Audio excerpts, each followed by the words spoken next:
Abrimos nuestras Biblias al libro de Génesis, Génesis capítulo 11.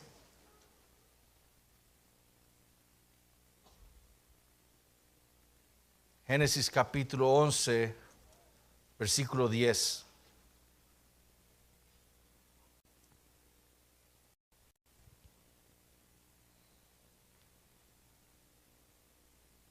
Amén. Dice así la palabra del Señor. Estas son las generaciones de Sem. Sem, de edad de 100 años, engendró a Arfaxad, 2 años después del diluvio. Y vivió Sem después que engendró a Arfaxad 500 años y engendró hijos e hijas. Arfaxad vivió 35 años y engendró a Sala. Y vivió Arfaxad después que engendró a Sala 403 años y engendró hijos e hijas. Sala vivió 30 años y engendró a Eber. Y vivió Sala después que engendró a Eber 403 años y engendró hijos e hijas. Eber vivió 34 años y engendró a Peleg. Y vivió Eber después que engendró a Peleg 430 años y engendró hijos e hijas. Peleg vivió 30 años y engendró a Reu. Y vivió Peleg después que engendró a Reu 209 años y engendró hijos e hijas. Reu vivió 32 años y engendró a Serug. Y vivió Reu después que engendró a Serug 207 años y engendró hijos e hijas. Serug vivió 30 años y engendró a Nacor. Y vivió Serug después que engendró a Nacor 200 años y engendró hijos e hijas. Nacor vivió 29 años y engendró a Taré. Y vivió Nacor después que engendró a Taré 119 años y engendró hijos e hijas. Taré vivió 70 años y engendró a Abram, a Nacor y a Harán. La historia de la Biblia es una historia de esperanza. Es la historia de cómo Dios, el Creador, salva a una humanidad caída. Es la historia de cómo Dios, el Creador, salva a una humanidad que merece ser exterminada. Es la historia de cómo Dios hace brillar su luz en medio de las tinieblas de una humanidad pecaminosa. Y es la historia que nos ha sido presentada hasta el día de hoy, hasta ahora, en el libro de Génesis. Dios creó al universo entero. Él creó la tierra, todo lo que en ella hay, y se la dio al hombre, para que el hombre se multiplicara, para que la llenara y la sojuzgara, con el propósito de hacerla el templo de Dios, de que la llenara de sus adoradores, y para que un día Dios y el hombre vivieran en plena comunión por la eternidad. Con ese propósito fue que Dios, como vimos, hizo un pacto con Adán. Sin embargo, poco tiempo después, ese propósito de Dios parecía haber sido frustrado. Satanás, quien había sido echado del cielo a la tierra por su pecado, engañó al hombre y a la mujer y ambos se rebelaron contra el Creador. El juicio de Dios entonces debía venir sobre ellos. El mundo, pensó Satanás, quizás ya no será el templo de Dios, ni tampoco estará lleno de sus adoradores. Pero en medio de tal oscuridad, la luz de Dios brilló con la proclamación del Evangelio para traerle a la humanidad la esperanza que tanto necesitaba. Y pondré enemistad entre ti y la mujer, y entre tu simiente y la simiente suya. Esta te herirá en la cabeza y tú le herirás en el calcañar.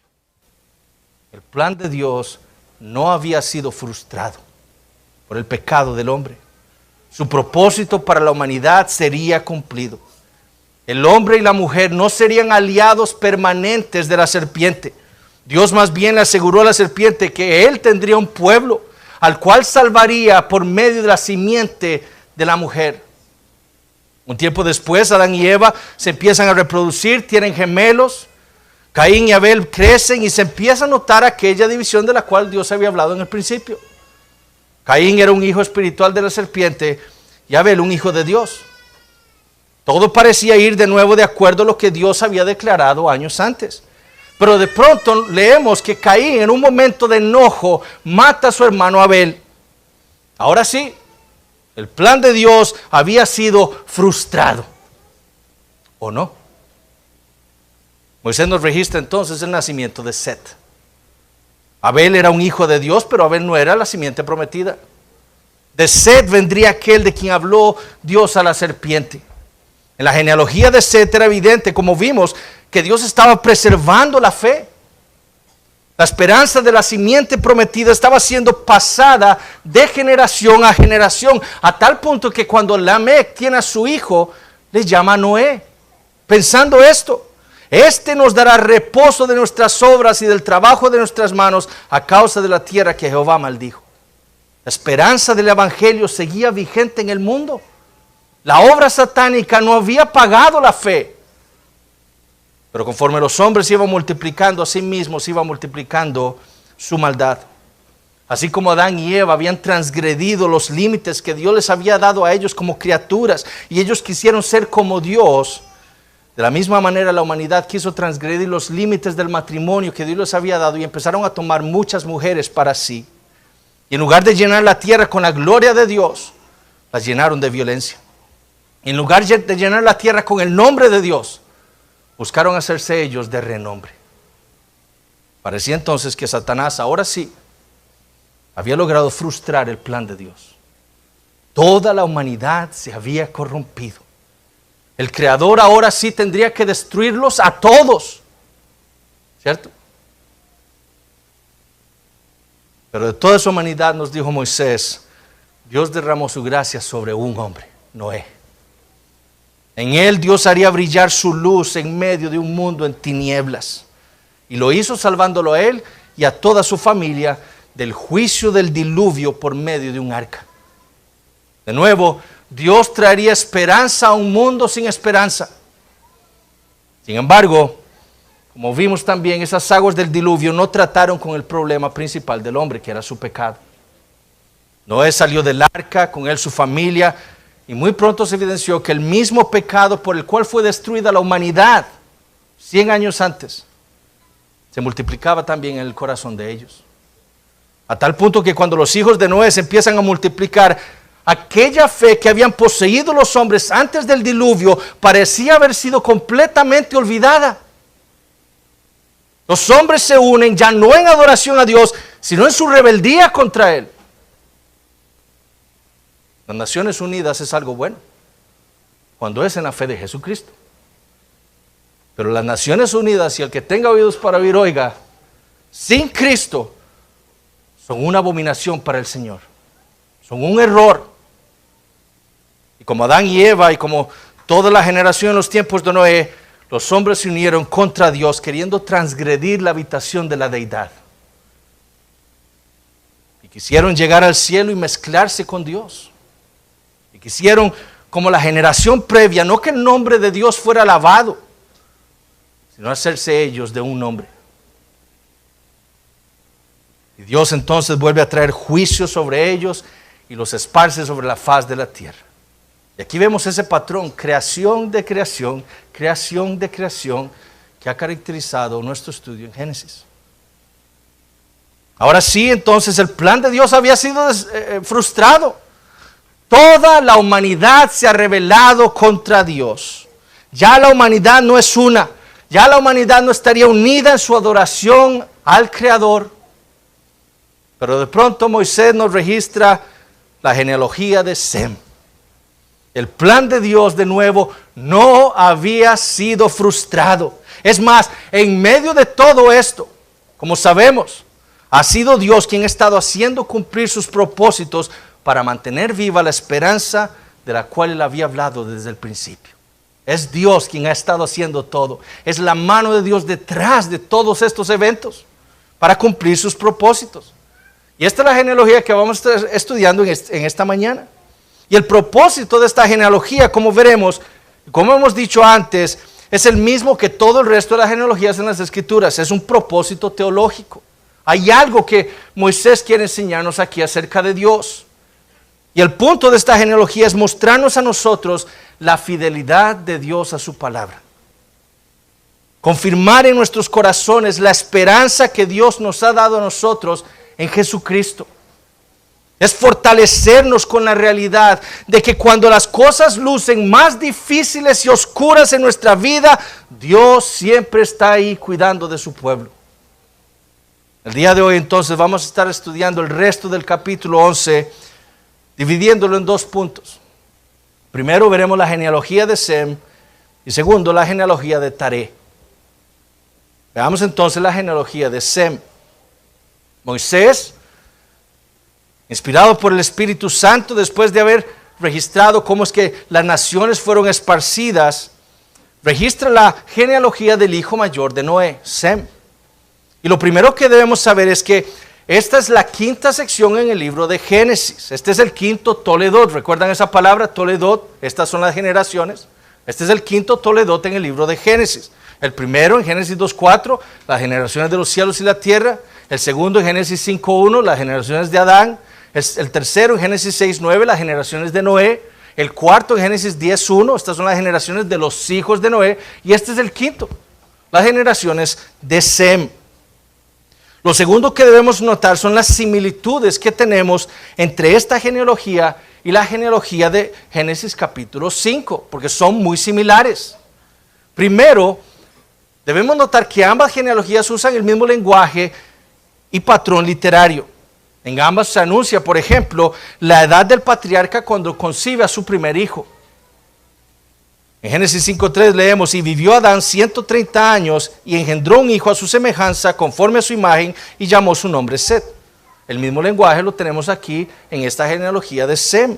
Versículo 1, Sem, de edad de 100 años, engendró a Arfaxad.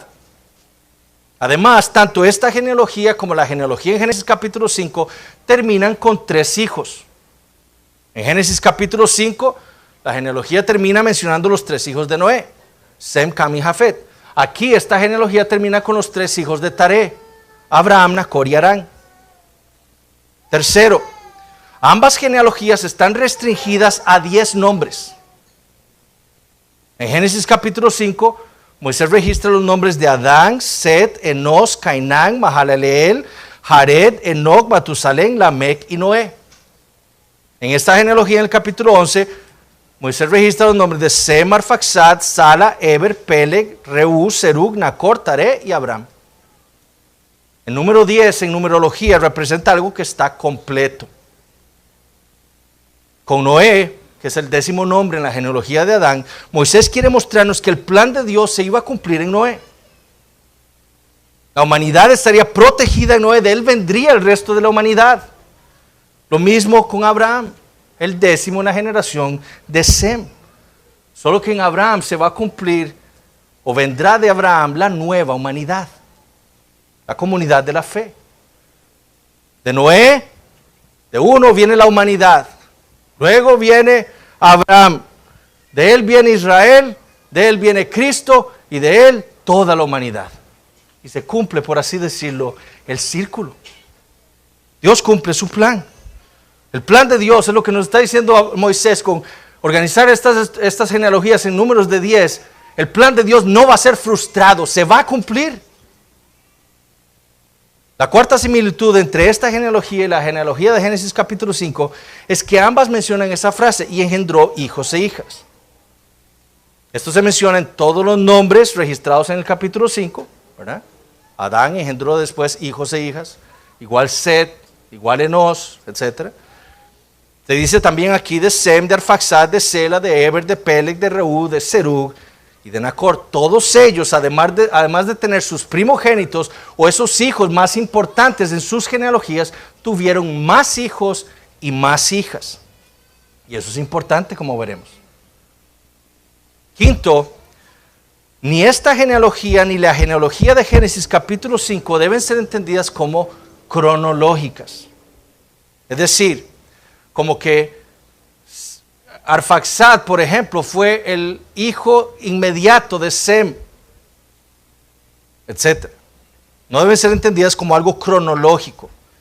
Como vimos con la genealogía de los hijos de Noé, el propósito de estas genealogías es teológico, no hay un orden en ellas específico, sino un punto teológico que Moisés quiere hacer. De haber sido cronológicas, por ejemplo, Sem habría sido contemporáneo de Abraham, hubiera sido contemporáneo de Jacob y de Isaac, y hubiera vivido más años que Abraham, si esta genealogía en Génesis capítulo 11 fuera cronológica, pero no es así. Entonces esta genealogía no debe ser entendida como algo cronológico, sino como algo teológico.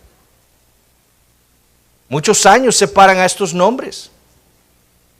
Y Moisés lo hace así de nuevo porque él quiere enseñar un punto específico acerca de Dios. Y esto es claro cuando analizamos, por ejemplo, la genealogía que Lucas, inspirado también por el Espíritu Santo, nos deja registrada en el capítulo 3 de su Evangelio.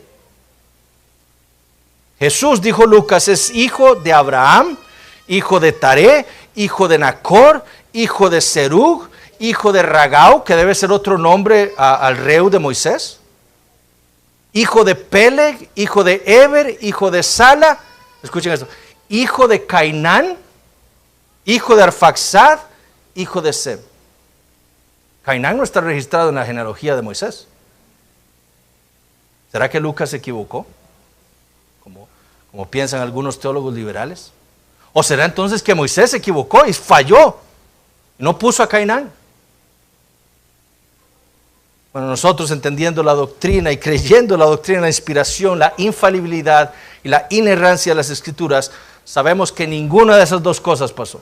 Ni Lucas ni Moisés se equivocaron. Simplemente ambos tuvieron propósitos distintos al registrar sus genealogías.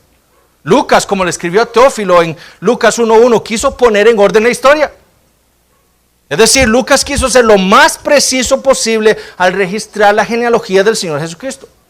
Y probablemente en su análisis, en su investigación de la historia de Jesús, tomó la genealogía que encontramos en la Septuaginta, que es la versión griega del Antiguo Testamento hebreo.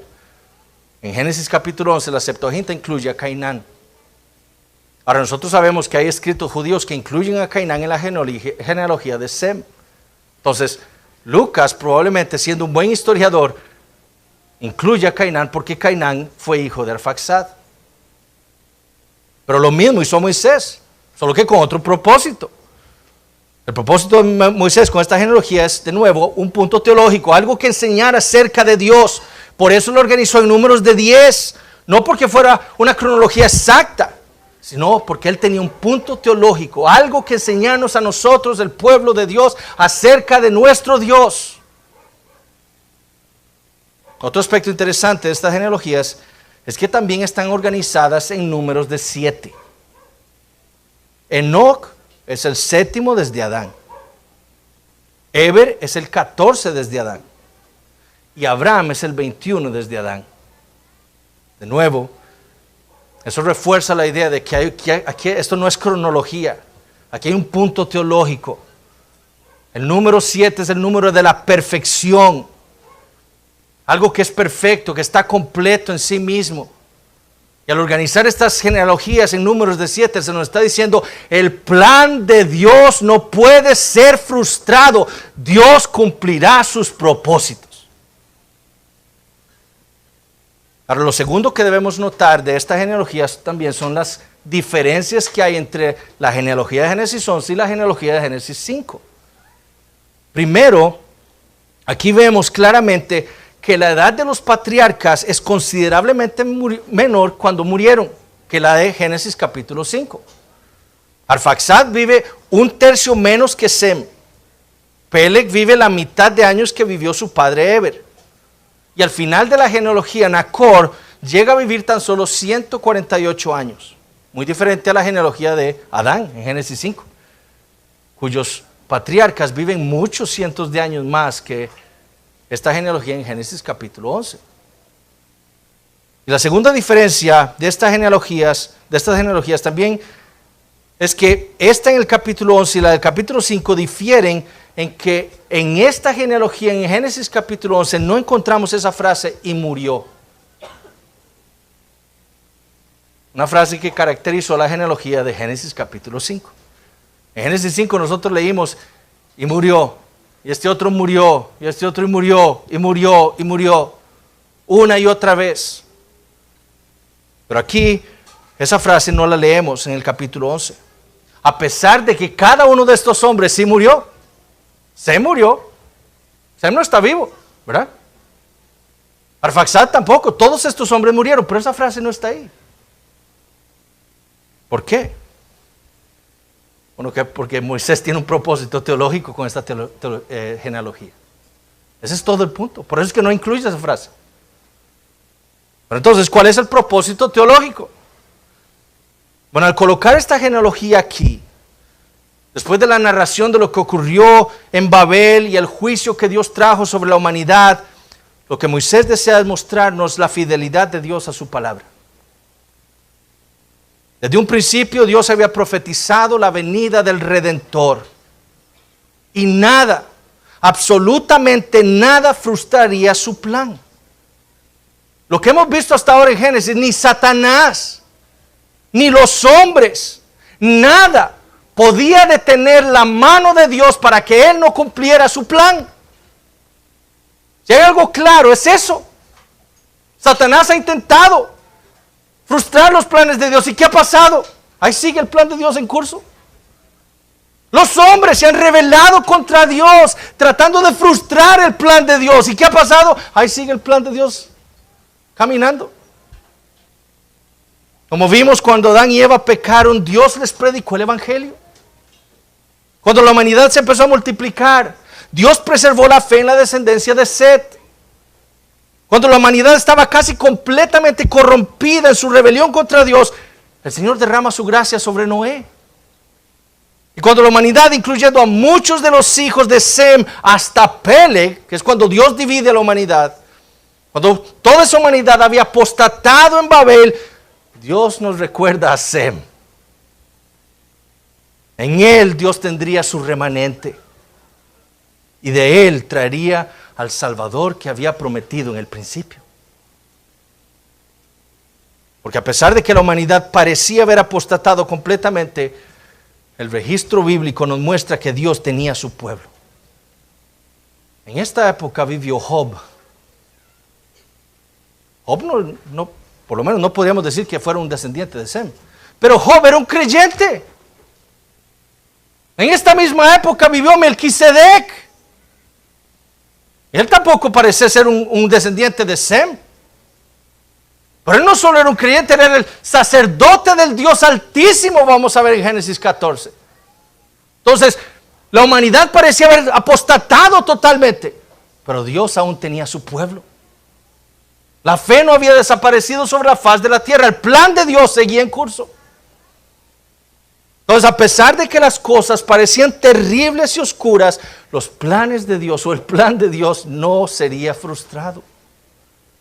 Él había hablado, Él había dicho lo que iba a pasar y eso era lo que Él iba a hacer. Él seguía teniendo pueblo, su plan seguía el curso que Él le había dado desde el principio, en la eternidad. Pero además, al no escribir esa frase, y murió, Moisés aquí en esta genealogía en Génesis 11, a pesar de que estos hombres, como les digo, murieron, más bien Moisés lo que quiere hacer es enfatizar la vida que hay en esta genealogía. No solo ellos, no se nos dice murieron, sino que también se nos dice tuvieron hijos e hijas. Hay vida en esta genealogía. Con la genealogía de Adán se nos da a entender a nosotros las consecuencias por nuestro pecado y murió, y murió, y murió. Cada uno de nosotros va a enfrentar la muerte porque nosotros venimos de Adán. Pero esta genealogía no se dice y murió, más bien se enfatiza que tuvieron hijos e hijas. Porque de esta genealogía hay vida. De aquí vendrá Abraham, y de Abraham vendrá Israel, y de Israel vendrá el Mesías prometido, en el cual hay vida.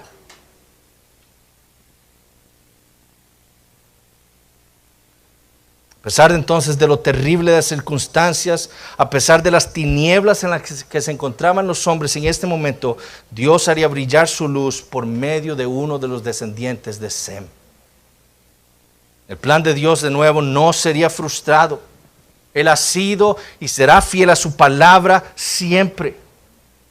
Él habló y lo va a hacer.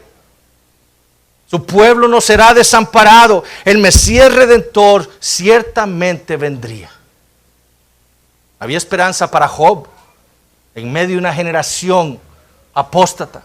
Había esperanza para Melquisedec en medio de una generación apóstata también. Pero Moisés quiere reforzar esa misma idea con la genealogía de Taré.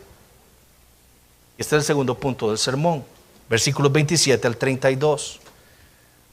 Estas son las generaciones de Taré. Taré engendró a Abraham, a Nacor y Harán. Y Harán engendró a Lot. Y murió Harán antes de su padre Taré en la tierra de su nacimiento, en Ur de los Caldeos. Y tomaron a Abraham y Nacor para sí mujeres. El nombre de la mujer de Abraham era Sarai, y el nombre de la mujer de Nacor, Milca, hija de Harán, padre de Milca y de Isca. Mas Sarai era estéril y no tenía hijo. Y tomó Taré a Abraham su hijo, y a Lot, hijo de Harán, hijo de su hijo, y a Sarai su nuera, mujer de Abraham su hijo, y salió con ellos de Ur de los Caldeos para ir a la tierra de Canaán, y vinieron hasta Harán, y se quedaron allí. Y fueron los días de Taré 205 años, y murió Taré en Harán. Este es el sexto Toledot, o sea, la sexta sección en el libro de Génesis. Y no vamos a tener otro Toledot hasta Génesis capítulo 25. Y aquí Moisés lo que está haciendo es simplemente hacer un zoom a la genealogía de Sem para enfocarse en Taré, de quien viene, como hemos dicho, Abraham. Y lo que Moisés nos dice es que Taré engendró 3 hijos, Abraham, Nacor y Harán. Lo primero que debemos notar en esta genealogía es que Abraham está puesto aquí de primero, muy probablemente no por ser el primogénito de Taré, sino por ser el hijo más importante de Taré. Es de él de quien vendrá el Mesías. Por eso Moisés lo pone de primero. Y esto lo sabemos por varias razones. En el versículo 26 se nos dice que Taré vivió 70 años y engendró a Abraham, a Nacor y Harán. Entonces eso lo podríamos interpretar, no, a los 70 años Taré tuvo a Abraham, a Nacor y Harán. En el versículo 32 se nos dice que Taré vivió 205 años y murió. O sea que cuando Taré muere, Abraham tendría 135 años. Si entendiéramos que Taré tuvo a Abraham a los 70. Sin embargo, Esteban, en su sermón en Hechos capítulo 7, le dijo a los judíos que Abraham salió hacia la tierra de Canaán cuando su padre había muerto. ¿A qué edad salió? Se nos dice a nosotros en Génesis 12, Abraham de la tierra de su padre. A los 75 años.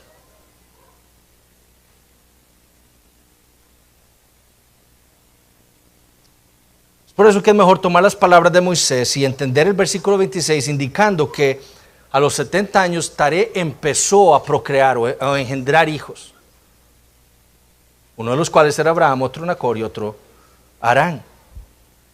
Nacor quizás fue el primogénito, porque lleva el nombre de su abuelo. Y probablemente cuando Taré tenía 130 años, tuvo a Abraham 65 años después de haber engendrado a Nacor. Entonces a los 130 años, cuando Abraham tenía 75, muere y Abraham sale hacia la tierra de Canaán. Entonces eso es un mejor registro, un mejor entendimiento de las palabras de Moisés. Y nos hace entender a nosotros que Abraham no era el primogénito, sino el hijo más importante en la genealogía de Taré. Segundo, Moisés menciona a Lot y lo hace con el fin de introducirlo en la historia, en la narrativa de la vida de Abraham, que es lo que va a seguir contando Moisés a partir de ahora. Su padre, nos dice, fue Harán, quien murió cuando la familia de Taré estaba ahí en Ur de los Caldeos. Y Esteban nos dice que era Mesopotamia. Moisés también introduce a otros personajes, ¿verdad? Nos muestra algunas particularidades de esta familia. Sarai, por ejemplo, era la esposa de Abraham. Más adelante en el libro de Génesis vamos a saber que Sarai era media hermana de Abraham. Era hija de Taré y de otra mujer. También se nos introduce a Milca, la esposa de Nacor, quien era su sobrina. Milca e Isca eran hijas de Harán, el hermano de Nacor, hermanas de Lot. Y Milca entonces se casa con su tío. Cuarto, Moisés inserta un comentario muy interesante aquí con respecto a Sarai. Él dice que ella era estéril y no tenía hijo. Digo que es interesante por la repetición, ¿verdad? Moisés nos pudo haber dicho, ella era estéril, ya nosotros sabemos que entonces no tenía hijos. Pero ¿por qué esa repetición? Eso es lo interesante. Bueno, probablemente primero porque el deseo de Moisés es mostrarnos la fidelidad de Dios a su palabra. ¿Cómo es que Moisés hace eso? Bueno, eso lo vamos a ver ahorita. Pero es interesante también por la repetición. Obviamente si Sarai era estéril no iba a tener hijos. Bueno, Moisés lo repite porque él tiene un propósito teológico que quiere enfatizar también con respecto a Dios en esta genealogía. Ya lo vamos a ver. Quinto, la familia de Taré era una familia aparentemente muy unida. Noten que Moisés dice que un día Taré decidió tomar a toda su familia, a Lot, Sarai, Abraham, e irse con ellos a de Ur, hacia Canaán. Todos se van con Taré. A donde iba el patriarca, iba toda la familia. A pesar de que Abraham tenía 75 años. ¿Eh? ¿Qué de nosotros? Nos dice papá, ahora nos vamos para Punta Arenas. Se va usted, yo no me quedo aquí, ¿verdad? Pero había probablemente un respeto hacia el patriarca. Entonces todos salen. Taré dijo, vamos para Harán, y vamos para Harán. Porque ahí es donde llegan. Y Abraham va a Harán, a pesar de que Dios ya le había dicho, vete a Canaán, deja a tu padre y vete a Canaán. Sexto, tanto Taré como su familia eran paganos. Josué capítulo 24 leemos lo siguiente: y dijo Josué a todo el pueblo, así dice Jehová, Dios de Israel, vuestros padres habitaron antiguamente al otro lado del río, esto es Taré, padre de Abraham y de Nacor, y servían a dioses extraños. Taré, el descendiente de Sem, Abraham y sus hermanos eran idólatras. También vemos la información que nos deja Moisés en esta genealogía. El nombre Taré significa luna. Sarai significa reina. Y viene de un nombre acadio, Sarratu, que era la esposa del dios Sin, que es el dios de la luna. Milca, en acadio significa princesa, y era la hija de Sin y de Sarratu.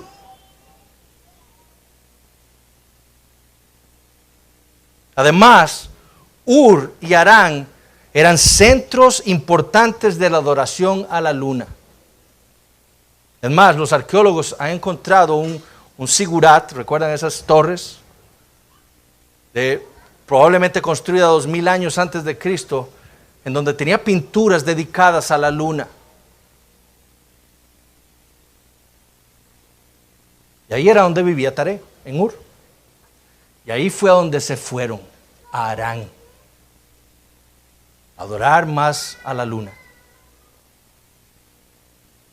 Entonces en Taré tenemos a toda una familia de idólatras. Hombres y mujeres dedicados a la adoración de una criatura, de la luna, en lugar de adorar a Dios el Creador. De nuevo, parecía ser que el plan de Dios había sido frustrado. Hasta la descendencia de Sem había caído en las tinieblas de la idolatría. Y Sarai, estéril. Podía ser Abraham, de quien viniera el Mesías, pero su esposa era estéril. El plan de Dios fue frustrado. ¿Cómo va a ser Dios para cumplir su palabra ahora? Sin embargo, como veremos a partir del capítulo 12, la luz de Dios brillará aún en medio de las tinieblas de aquellos paganos. El plan de Dios, mis hermanos, no sería frustrado ni va a ser frustrado nunca. Él es Dios. Su voz se va a escuchar en la tierra de Ur, llamando a Abraham a salir de ahí a la tierra de Canaán y hacerlo un súbdito suyo. Sí, Sarai era estéril, pero ella tendría un hijo, el hijo de la promesa, y de él vendría el Mesías prometido para salvar a su pueblo y crear un día una nueva creación para la gloria de Dios. El mismo propósito entonces que inspiró a Noé a darnos la genealogía de Sem es el mismo propósito que nos trae aquí con la descendencia de Taré. Dios es fiel. Nada Ni Satanás, ni nuestro pecado, ni la debilidad humana frustrará los planes del Creador. Dios, mis hermanos, nos enseña entonces Moisés es fiel. Y sobre todo que Él es fiel a su palabra. Lo que Dios ha prometido, Él lo cumplirá porque solo Él es Dios. Solo Él puede decir algo y cumplirlo. Y Dios no puede hacer otra cosa que no sea cumplir su palabra. Y ese, mis hermanos, ha sido siempre el consuelo del pueblo de Dios. El que Dios sea fiel a su palabra ha sido siempre el consuelo del pueblo de Dios. Cuando Balac quería exterminar al pueblo de Dios, Dios le recordó esto al pueblo por boca de un falso profeta, de Balaam. Dios no es hombre para que mienta, ni hijo de hombre para que se arrepienta. Él dijo y no hará, habló y no lo ejecutará. De Eva vendrá la simiente prometida y te va a destruir Satanás. ¿No lo va a hacer eso Dios? ¿No lo va a cumplir? Por supuesto que sí. De Sem vendrá Abraham y de Abraham vendría el Mesías. ¿No lo hará Dios eso? ¿No lo ejecutará? Por supuesto que sí, porque Él es Dios. Él no es hombre para que mienta. Cuando Israel estaba a punto de entrar a la tierra prometida, la tierra que Dios les había prometido a ellos, Dios les recuerda esa verdad a su pueblo. Conoce pues que Jehová tu Dios es Dios, Dios fiel, que guarda el pacto. Yo he prometido darles esa tierra a ustedes. Y que guarda la misericordia a los que le aman y guardan sus mandamientos hasta 1000 generaciones. 1000 siendo un nombre inconcebible para los antiguos. Cuando los filipenses estaban sufriendo persecuciones y diversas aflicciones por causa de su fe, el apóstol Pablo los consuela con esta verdad. Doy gracias a mi Dios siempre que me acuerdo de vosotros, siempre en todas mis oraciones rogando con gozo por todos vosotros, por vuestra comunión en el Evangelio, desde el primer día hasta ahora, estando persuadido de esto, que el que comenzó en vosotros la buena obra, la perfeccionará hasta el día de Jesucristo. Llegaremos nosotros a la gloria, los que hemos sido redimidos por el Señor Jesucristo. ¿Podemos estar seguros de eso? Por supuesto que sí. Dios lo ha dicho. Él nos perfeccionará hasta el día de Jesucristo. Todos los que han confiado en Jesucristo llegarán a la gloria. Ni uno más, pero ni uno menos tampoco. Todos llegarán a la gloria. Dios, mis hermanos, es fiel a su palabra. Todo lo que Él dijo acerca de su Hijo Jesucristo, acerca de la salvación de su pueblo y acerca de su juicio hacia todos los rebeldes se cumplirá. Su palabra, dice la Biblia, no volverá a Él vacía. Él cumplirá sus propósitos. Como dijo el profeta Isaías, acordaos de las cosas pasadas desde los tiempos antiguos, porque yo soy Dios y no hay otro Dios y nada hay semejante a mí, que anuncio lo por venir desde el principio, desde la antigüedad, lo que aún no era hecho, que digo, mi consejo permanecerá y haré todo lo que quiero. Que llamo desde oriente al ave y de tierra lejana al varón de mi consejo. Yo hablé y lo haré venir. Lo he pensado y también lo haré. Oídme, duros de corazón, que estáis lejos de la justicia. Haré que se acerque mi justicia, no se alejará. Y mi salvación no se detendrá. Y pondré salvación en Sión. Y mi gloria en Israel. Y eso se cumplió en el Señor Jesucristo. Dios había prometido un varón para destruir a Satanás, para salvar a su pueblo. Y esa simiente vino. Vino de Eva, vino de Abraham, vino de David, prometido por los profetas. Y vino en la persona de Jesucristo. Y en Él Dios cumplió su promesa. En Cristo no solo Dios destruyó a Satanás, sino que salvó a su pueblo de sus pecados.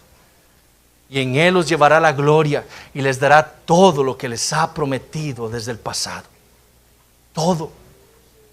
Nada, mis hermanos, nos faltará a nosotros, el pueblo de Dios, de las cosas que Dios nos ha prometido. en Cristo. Cuando nosotros vemos nuestras vidas, vemos las tinieblas, esa oscuridad que nos envolvía, y ahí Dios hizo brillar la luz de su evangelio en nosotros, llevándonos a Cristo, salvándonos de nuestra idolatría. Pero esta verdad también nos ayuda a nosotros cuando Dios nos hace pasar en medio de circunstancias difíciles. Génesis fue escrito para el pueblo de Dios que iba camino a una tierra desconocida, camino a una tierra que aún no poseían. Pero ellos debían aprender esta verdad: Dios es fiel a su palabra. Y Génesis es una muestra clara de eso. Nada de lo que Dios ha dicho no se cumplirá. Nadie podrá frustrar los planes de Dios. Yo les he dado esa tierra, es suya, confíen en mí. Bueno, para eso mismo tenemos nosotros hoy también el libro de Génesis y todas las escrituras. No solo para informarnos acerca de cómo Dios gobierna su universo, cómo Él gobierna para hacer lo que Él ha decretado hacer en la eternidad, sino también para llenarnos de esperanza en medio de nuestras aflicciones. Imagínense a Job, lo que pudo haber experimentado espiritualmente viendo toda una humanidad corrompida en el pecado y sabiendo que Dios iba a tener su pueblo. Imagínense a Melquisedec.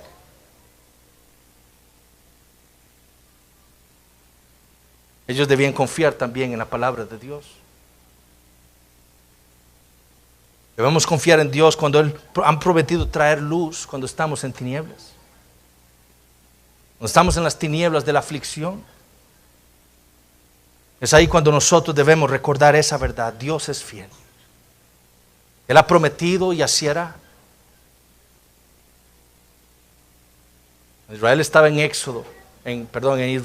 Egipto, en Éxodo capítulo 2. El pueblo estaba agobiado. Estaban siendo dañados. En Éxodo 23 leemos lo siguiente: aconteció que después de muchos días murió el rey de Egipto, y los hijos de Israel gemían a causa de la servidumbre, y clamaron. Y subió a Dios el clamor de ellos con motivo de su servidumbre, y oyó Dios el gemido de ellos. Y se acordó de su pacto con Abraham, Isaac y Jacob. Y miró Dios a los hijos de Israel y los reconoció Dios. Él se acordó lo que había dicho de ellos y para ellos. Hablando de la seguridad que tiene el pueblo de Dios en Él, Isaías 41:17 dice: los afligidos y menesterosos buscan las aguas y no las hay, seca está de sed su lengua. Yo Jehová los oiré. Yo, el Dios de Israel, no los desampararé.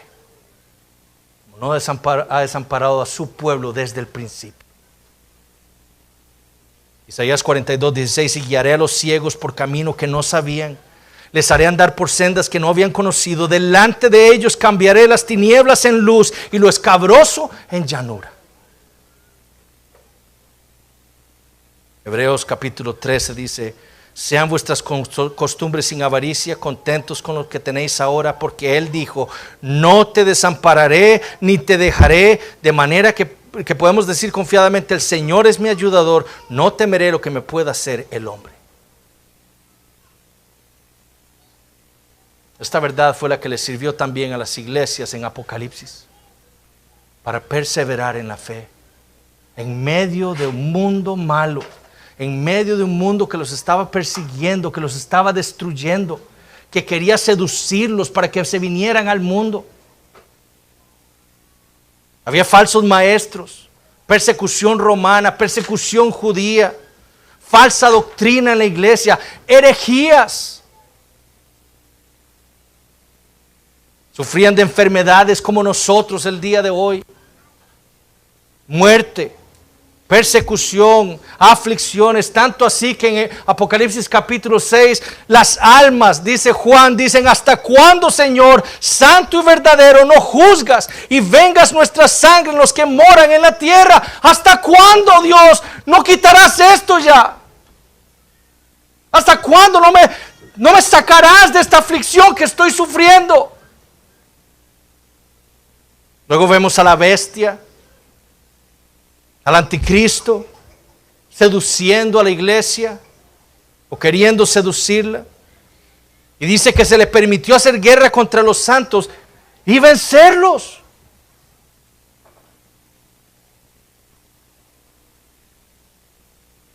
Pero Apocalipsis 17, 18 y 19 traen esperanza para esas iglesias y para nosotros. Porque la promesa es que Dios iba a destruir a la bestia, a Babilonia. Y esos 3 capítulos nos muestran a nosotros que el plan de Dios se va a cumplir.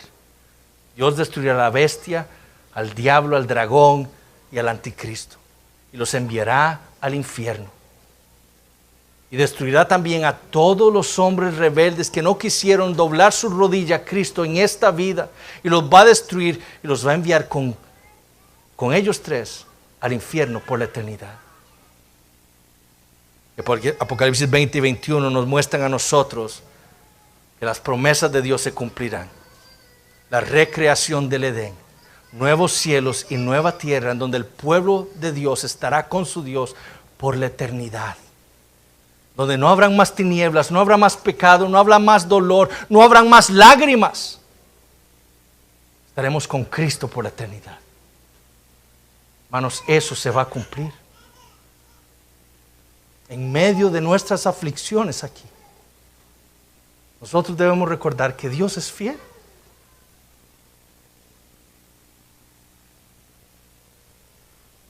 Y no importa por lo que nos haga pasar en esta vida, esa es nuestra esperanza. Esa es nuestra esperanza. Aquí somos peregrinos, hermanos.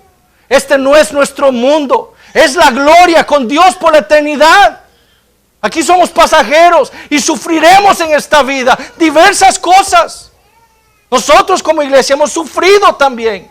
Dios nos ha hecho pasar por aflicciones diversas. Pero aquí estamos. La mano de Dios ha estado con nosotros y estará con nosotros. Porque así lo ha prometido.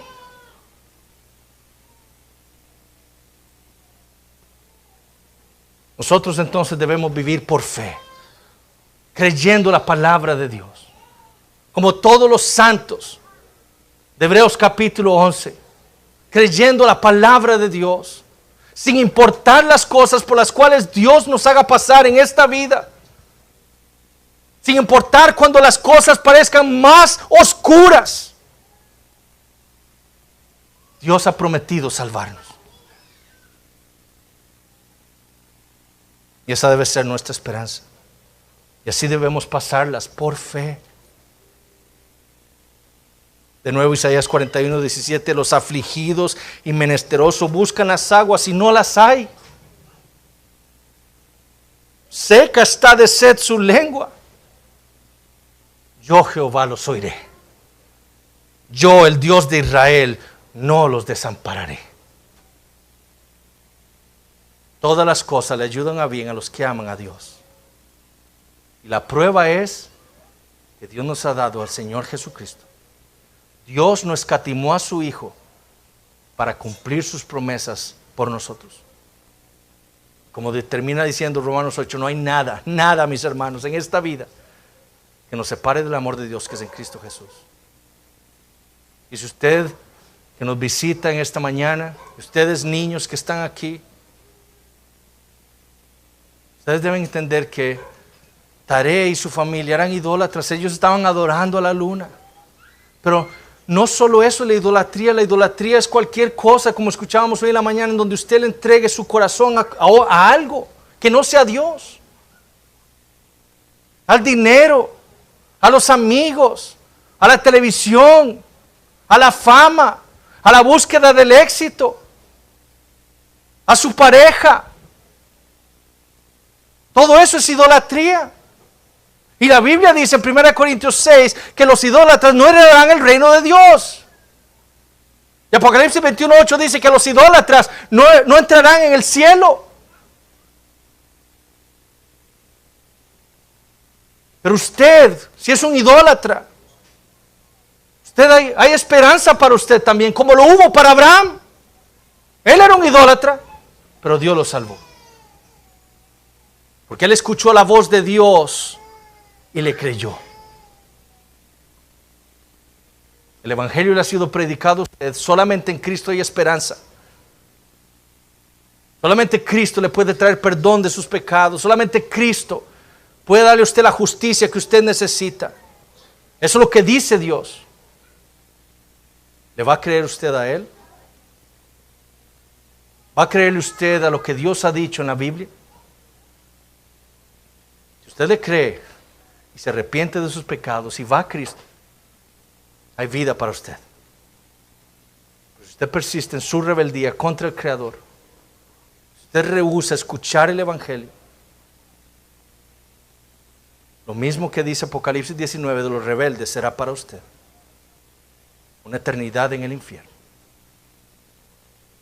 Le imploramos entonces que hoy examine su corazón y vaya a Cristo en arrepentimiento y fe. Oremos. Padre Celestial, te damos gracias por tu palabra. Gracias, Señor, por lo que hemos podido aprender, lo que hemos podido escuchar. Pero sin tu Espíritu Santo, Señor, esto es algo vano, sin importancia, sin relevancia para nuestras vidas. Señor, te pedimos que tu Espíritu Santo obre en nuestros corazones y aplique estas verdades a nuestras vidas. Podamos nosotros gozarnos en ese gran Dios que tenemos, ese Dios que es fiel a su palabra. Oh Señor, en medio de nuestras aflicciones, en medio de nuestras turbulencias, haznos, Señor, caminar por fe. Salva, Señor, aquí a los que están perdidos. Tú salvaste a Abraham. Salva también aquí a todos los idólatras que hay aquí, Señor, incluyendo a nuestros niños. Lo pedimos todo en el nombre de Jesús. Amén.